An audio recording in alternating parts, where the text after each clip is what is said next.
লইট্টা মাছের ঝুড়ি পাতুরি তো অনেক খেলাম, আজ খাবো বেগুন দিয়ে লইট্টা মাছের ঝাল। আমাদের বাড়িতে লোটে মাছকে আদর করে লইট্টা মাছ বলে, তোমরা কি নামে জানো অবশ্যই কমেন্ট করে জানিও। লোটে মাছগুলো ভালোভাবে ধুয়ে লবণ, হলুদ, একটু সর্ষের তেল আর লেবুর রস মাখিয়ে আধ ঘন্টা রেখে দিতে পারলে খুব ভালো হয়।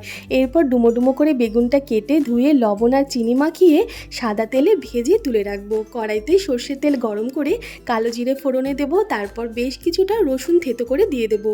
রসুনটা লাল লাল করে ভেজে দিয়ে দেবো কাঁচা লঙ্কা কুচি, পেঁয়াজ কুচি।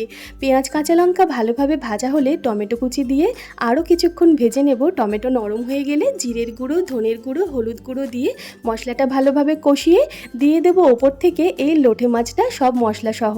ঢাকা দিয়ে কম আঁচে কিছুক্ষণ রান্না করলে লোটে মাছ থেকে প্রচুর জল ছাড়বে। ওই জলেই বেগুন ভাজা দিয়ে ভালোভাবে সেদ্ধ করে ওপর থেকে ধনেপাতা কুচি ছড়িয়ে পরিমাণ মতন গ্রেভি রেখে নামিয়ে নেব লইট্টা মাছের ঝাল।